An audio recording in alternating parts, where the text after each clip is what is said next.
আসসালামু আলাইকুম ওয়া রাহমাতুল্লাহ।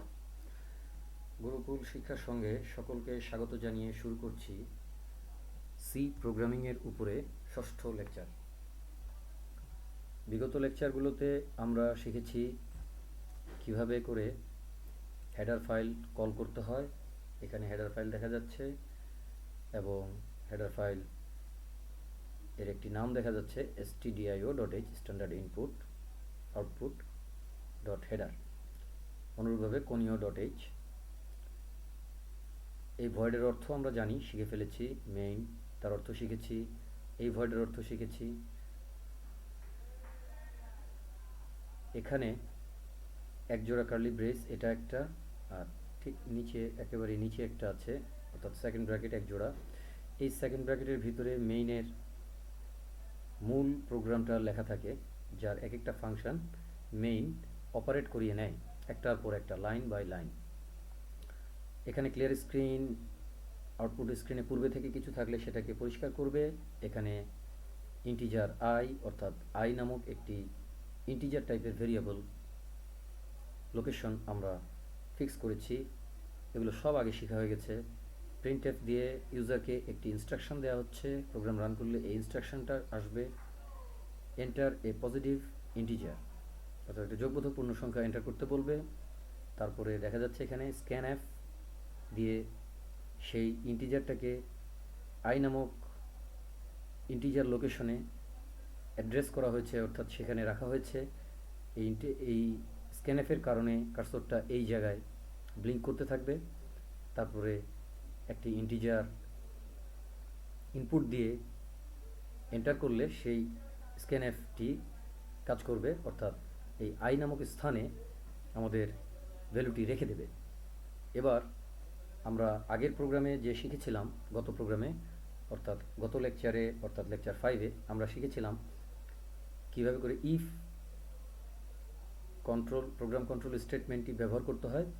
সেই প্রোগ্রাম কন্ট্রোল স্টেটমেন্টের সাথে আরেকটি লেজ লাগিয়ে দেওয়া যায়, সেটি হচ্ছে এলস, অথবা এলসের পরে আবার ইফ, অর্থাৎ এলস ইফ ইত্যাদি ব্যবহার করা যায়। আজকে আমরা এলসের ব্যবহারটা বিস্তারিত জানব এবং সেই সাথে এলস ইফটা একটুখানি শেখার চেষ্টা করব। লিখছি ইফ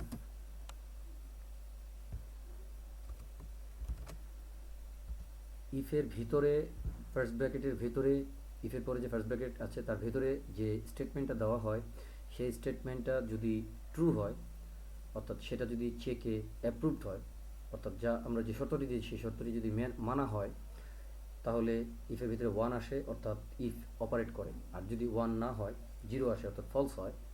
স্টেটমেন্টটি যদি ফলস হয় তাহলে সেটি অপারেট করে না। তো আমরা দেখছি যে আমরা একটি যোগবোধক ইন্টিজার দিতে বলেছিলাম, এন্টার এ পজিটিভ ইন্টিজার, এটা দিতে বলেছিলাম। আমরা এখন এই ইন্টিজারটাকে বলছি আই গ্রেটার দেন 0। এর অর্থ হচ্ছে যদি আই 0-র চেয়ে বড় হয়, অর্থাৎ একটি ইন্টিজার তো অলরেডি দেওয়া হয়ে গেছে, হবে আউটপুট স্ক্রিনে যখন চাওয়া হবে তখন ইউজার ইন্টিজার ইনপুট দেবে, এবং সেটি যদি গ্রেটার দেন 0 হয় তাহলে এই স্টেটমেন্টটি কাজ করবে। কিন্তু আমরা গ্রেটার দেন 0-তেই শুধু অবস্থান করব না, কারণ আমরা দেখাতে যাচ্ছি যে ইন্টিজারটি কি 1 ডিজিটের নাকি 2 ডিজিটের, এটা এরকম একটি প্রোগ্রাম আজকে করতে যাচ্ছি। So I greater than 0, if I greater than 0, তাহলে অবশ্যই আই 1 2 3 4 ইত্যাদি হতে পারে। তার সাথে আমরা একটি এবং জুড়ে দিচ্ছি, এবং লিখে এইভাবে দুটি অ্যান্ড চিহ্ন দ্বারা এবং লেখা হয়।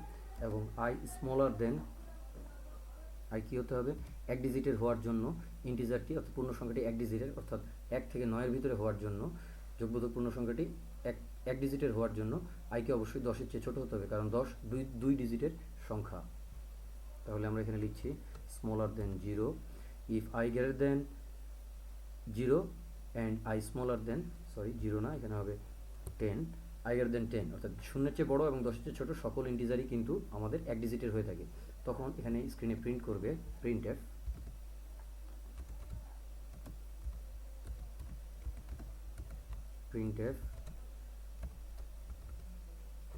ডাবল কোটের মাঝখানে printf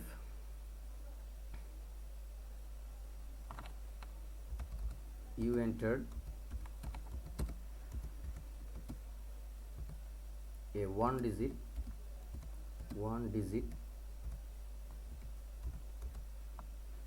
number, a one digit number। যদি এটা না হয় অর্থাৎ অন্যথায় ইংলিশ হচ্ছে এলস। সো সেক্ষেত্রে আমরা দেখতে পাচ্ছি যে আমাদের সি প্রোগ্রামিংয়েও এই এলস শব্দটি ব্যবহার করা হয়েছে। এলস অন্যথায় যদি, অর্থাৎ else if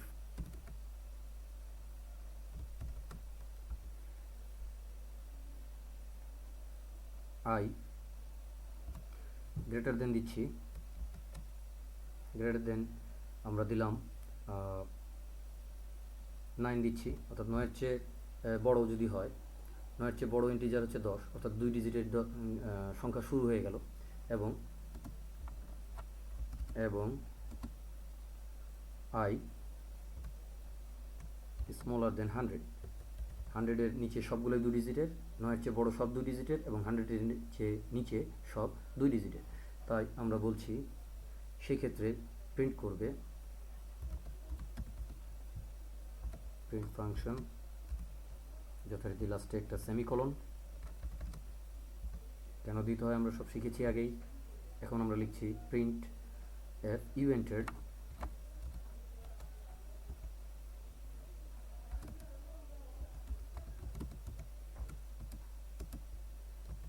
two digit number.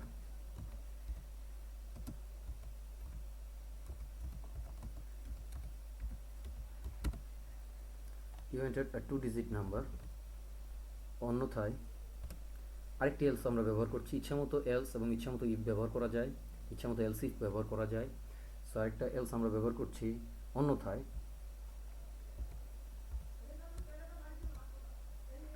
Else if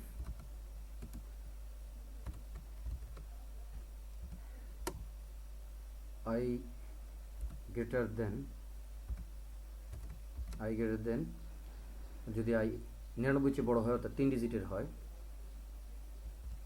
I greater than 99 print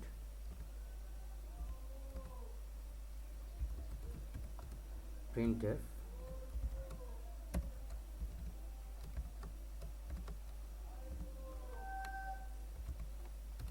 you entered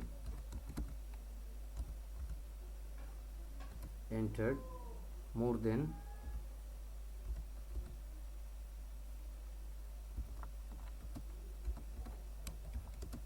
more than 2 digits।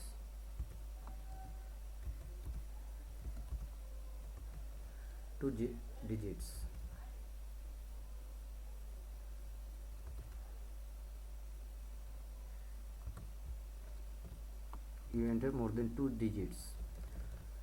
আচ্ছা, কিন্তু এমনও তো হতে পারে সংখ্যাটি ঋণাত্মক সংখ্যা, ইউজার সংখ্যাটি ঋণাত্মক সংখ্যা দিয়েছেন, তাহলে কি হবে?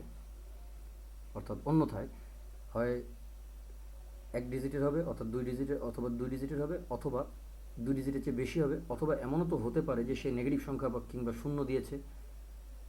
অর্থাৎ এগুলোর ভিতরে যদি কোনো অপশন না থাকে তাহলে বাকি অপশনটা পূর্ণ করবে, অন্যথায় যা হয় সেটা দেখাবে। অন্যথায় বলতে 1 ডিজিটের, 2 ডিজিটের, অথবা 2-এর চেয়ে বেশি ডিজিটের। অন্যথায় এগুলো যদি একটাও না হয়, অন্যথায় সংখ্যাটি অবশ্যই শূন্য অথবা নেগেটিভ। তাই আমরা এলস দিয়ে প্রিন্ট করছি,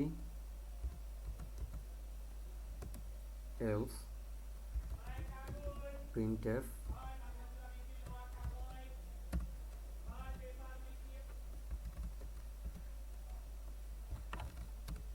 you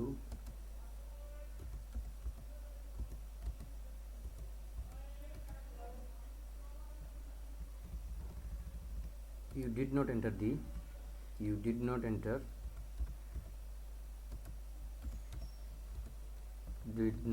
enter a positive number।